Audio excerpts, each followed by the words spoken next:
ወልካም ወደ ኦፍሳይድ አድቨንቸር በድጋሚ ማን ዩናይትድ 2 ሰንደርላንድ 0። ያው ይሄ ከላይቭ ስትሪም በኋላ ያለን ስለ ጌሙ ሪያክት የምናደርግበት ሴክሽን ነው። አንዳንድ ነገር ዲስከስ እናደርጋለን። ስለ ጨዋታው አስተያየት ካላችሁ በኮሜንት ሴክሽን አሳውቁን። የዛሬው ጌም ጥሩ ነበር በአንጻራዊ ስፔሻሊ ባለፈው ከቤንትፈርድ ጋር ካለን ጌም አንጻር ሲታይ አይ ቲንክ ጥሩ ተጫውቷል ብዬ አስባለሁ። ስቲል ብዙ ክፍተቶች አሉ፣ ግን በጥሩ ፖይንቶቹን ጀምርና ከዛ ወደ መጥፎዎቹ ወይም ደግሞ መሻሻል ወዳለባቸው እንሄዳለን። ጥሩዎቹ ከበረኛውን ጀምር።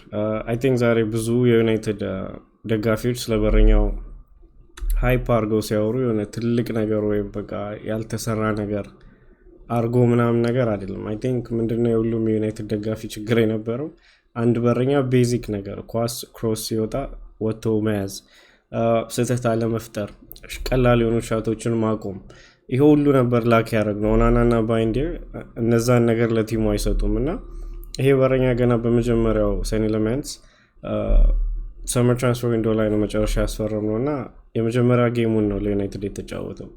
በዚህ በመጀመሪያ ጌሙ ያረጋቸው ነገሮች በቂ ቤዚክ ከበረኛ የሚጠበቁ ነገሮች ናቸው እና እኛ ሁሉም የዩናይትድ ፋን መጀመሪያ የሚፈልገው እሱ ነው። ምክንያቱም በበረኛ ጥፋት በጣም ብዙ ጌሞችን ሉዝ እያደረግን ነበር፣ ከብዙ ኮምፒቲሽን እየወጣን ነው። የካራባኦ ካፕ ከግሪምስቢ ጋር የነበረን ጨዋታ አለ፣ ላስት ሲዝን ከቻምፒየንስ ሊግ፣ ኤሮፓ ሊግ ብዙ ነገር ነው ያጣ ነው በኦናናና በባይንደር። አንድ በረኛ ቤዚክ ነገሮችን በትክክል ሲሰራ ያስደስታል። ለዛ ነው ሁሉም ሰው ለሰኒ ኤለመንትስ ጥሩ ነገር እያወራ ያለው ዛሬ እና አይ ቲንክ ጥሩ ተጫውቷል። ከዚህም በኋላ በኮንፊደንስ ሲያድግ ሞር ከቲሙ ጋር ሲዋሃድ የተሻለ ፐርፎርማንሶች እናያለን ብዬ አስባለሁ። ችግሩ አሁን መልሶ ባይንዲርን እያመጣ በየጌሙ ባያጫውተው ጥሩ ነው። በቃ የመጀመሪያ በረኛ ቋሚ አድርጎት ይሄ ልጅ በኮንፊደንስም በምንም እንዲያድግና ከቲሙ ጋር አብሮ እንዲዋሃድ ማድረግ አለበት ብዬ አስባለሁ። ቤንች ካረጉ ከዚህ በኋላ አይ ቲንክ ችግር ነው፣ ጥሩ የሚሆን አይመስለኝም። የበረኛው ጉዳይ እሱ ነው። ክሊንሺት አይ ቲንክ ይሄ ሲዝን ከጀመረ ጀምሮ ክሊንሺት የለንም። የመጀመሪያ ጎል ሳይገባብን ክሊንሺት ይዘን ያሸነፍነው ጌም ይሄኛው ነው እና ገና በበረኛው የመጀመሪያ ጌም እንደዛ መሆኑ ደስ ይላል። አይ ቲንክ ለሁሉም ለሱም ቢሆን ጥሩ ነው፣ ለኮንፊደንሱ ለቲሙም ደስ ይላል። መጨረሻ ላይ ደግሞ ካያችሁት ሁሉም ሰው ሄዶ ኮንግራጁሌት ሲያደርገው ነበረ። ቲም ስፒሪቱ ጥሩ ነው። አይ ቲንክ አንድነት ቲም ውስጥ ሞር ከባለፈው ሲዝን በላይ ይታያል። ጥሩ ሞራል፣ ኤነርጂ፣ እንቅስቃሴ አለ። የበረኛው ሳይድ ነው። ሌላኛው ቤንጃሚን ሴስኮ ሁለተኛውን ጌም ከብሬንትፈርድ ቀጥሎ በጂቴክ ስቴዲየም አስቆጥሮ ነበር። ኦልድ ትራፎርድ ግን በራሱ ሜዳ የመጀመሪያ ጎሉ ነው እና ስፔሻል ነው። 2 ባክ ቱ ባክ ጎሎች ማግባቱ ለቤንጃሚን ሴስኮም ለኮንፊደንሱም ለብዙ ነገር ጥሩ ይሆናል እና ከዚህ በኋላ ሆፕፉሊ የእሱም ድፍረት፣ ሪስክ መውሰድ እና የቲሙን አጫወት ሞር እያወቀ ሲሄድ ብዙ ጎል እናያለን ብዬ አስባለሁ።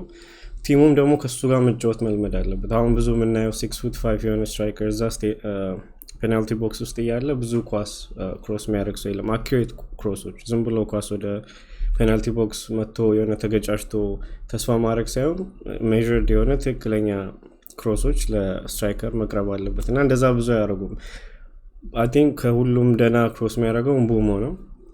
ዛሬም የመጀመሪያውን ጌም ካያችሁ ለሜሰን ማውንት ፓስ ያደረገው ኳሱን ክሮስ ያደረገው ብራያን ምቡሞ ነው።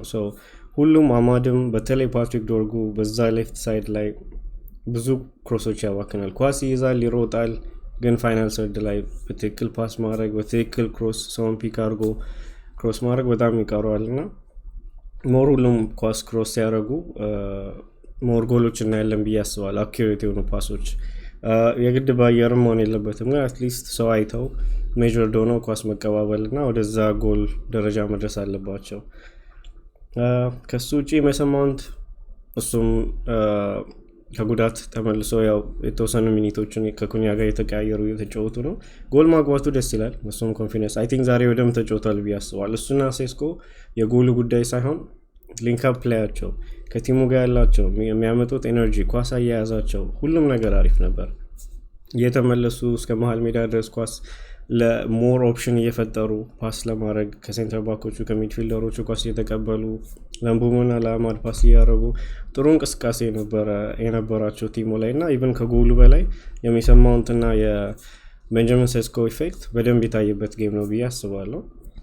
ሌላ ብሩኖ ሳይሆን ብራያን ምቤሞ እሱም ጥሩ ተጫውቷል። ያው ዛሬ ምንም ጎልም 11 አሲስት አለው። ጎል ላይ ትንሽ እያባከነ ነበር ብዬ አስባለሁ። ማባከን ሳይሆን ፋይናል ፔናልቲ ቦክስ ጋር ሲደርስ ትንሽ ከአማድ ጋም ከሴስኮ ጋም ከማውንት ጋም ያለው ነገር ትንሽ ይቀረዋል ብዬ አስባለሁ። ግን ስቲል ጥሩ እየተጫወተ ነበር፣ እየሞከረ ነበር፣ ኤነርጂ ያለው በራይት ሳይድ ላይ ከአማድ ጋር ኦቨርላፕ እያደረጉ ጥሩ እየተጫወተ ነው። ኢቨን ሌኒዮር ኦቨርላፕ እያደረገ ነበር የተወሰኑ ሞመንቶች ላይ። እሱም የሃደ ጉድ ጌም ብዬ አስባለሁ።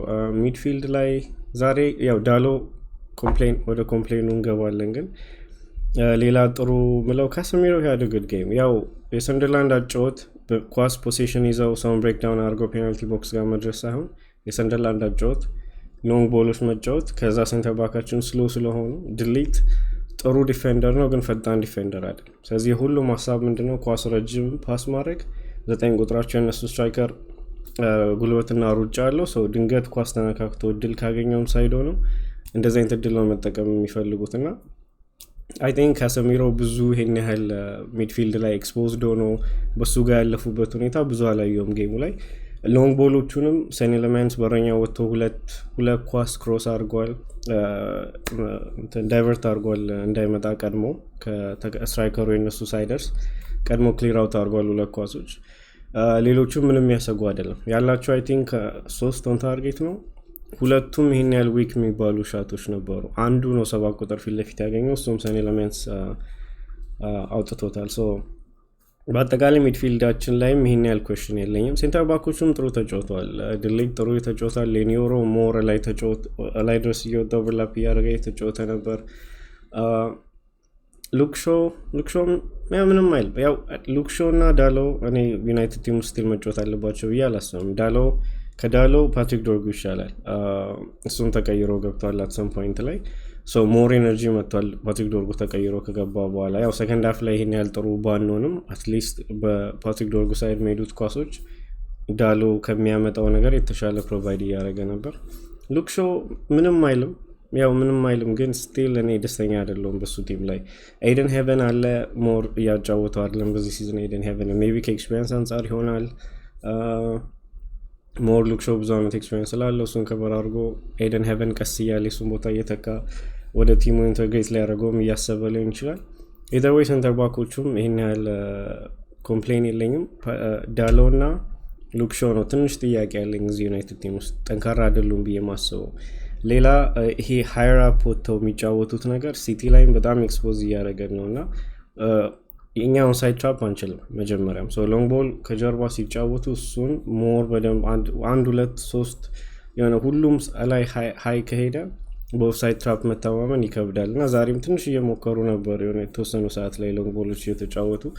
ግን ብዙ ሰንደርላንድ የሚያሰጋ ነገር አይደለም እውነት ለመናገር ብዙ የሞከሩት ነገር የለም። በዚህ ተደስተን ዩናይትድ ሰንደርላንድን አሸንፏል። ስለዚህ ቀጣዮቹን ሊቨርፑል አሸንፏል። እንደዚህ አይነት ሞራል የለም ዩናይትድ ቲም ውስጥ። ያው እናውቃለን አንድ ጌም ጥሩ ይጫወታሉ ቀጣይ ቀን ይሸንፋሉ፣ አንድ ጌም ጥሩ ይጫወታሉ ቀጣይ ቀን ይሸንፋሉ እና እንደዛ ነው የኛ ነገር። ግን አትሊስት ከዚህ ሞራል ይዘው የመጀመሪያ ክሊን ሺታቸው ነው። ሊቨርፑል ጥሩ ላይ አይደለም። አሁን ከኢንተርናሽናል ብሬክ ስንመለስ ከሊቨርፑል ነው የምንገጥመው።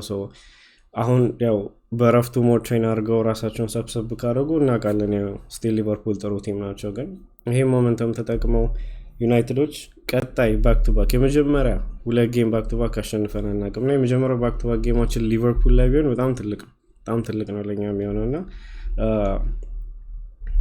ብናሸንፍ ደስ ይለኛል ከሊቨርፑል ቀጣይ ያለን ጌም። ግን ስቲል ቀላል አይደለም። ከዛ በኋላ ያሉትም ጌም ያው በአንፊልድ ነው ደግሞ ጌሙ። ከዛ በኋላ ብራይተን አለ። ብራይተን በጣም ከባድ ቲም ነው። ፎረስት አለ። ፎረስት ያው በዚህ ዓመት ወርዷል። አንጅ ከመጣ በኋላ ኦልሞስት 6 ጌም ምናምን አላሸነፉም። ሜቢ እነሱን የማሸነፍ ቻንስ ይኖረናል። ከዛ ግን ቶትናም ነው ያለው። ቶትናም ከባድ ቲም ነው። በአጠቃላይ ስቲል ቀላል ጌሞች አይደለም የሚቀሩ። ግን ሊቨርፑልን ማለፍ ከቻለን ለሌሎቹ ባክ ቱ ባክ የመጀመሪያ 2 ጌም በተከታታይ ካሸነፍን ሌሎቹንም ብራይተንም ፎረስትንም እስከ ቶትናም ያለው ድረስ ኤነርጂውን ሞመንተም ካሪ ማድረግ ከቻሉ ጥሩ ራን ይኖረናል ብዬ አስባለሁ። ግን ዞሮ እናያለን። ኢንተርናሽናል ብሬክ ያው ከዚህ ሳምንት በኋላ 2 ሳምንት ጌም አይኖርም።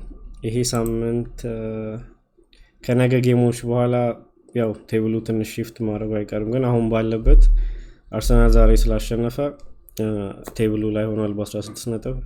ሊቨርፑል በሚገርም ሁኔታ ለቼልሲ በመጨረሻ ሰዓት ተሸንፏል። ላስት ሚኒት ጎል 90 ምናምን ደቂቃ ላይ ገብቶበት።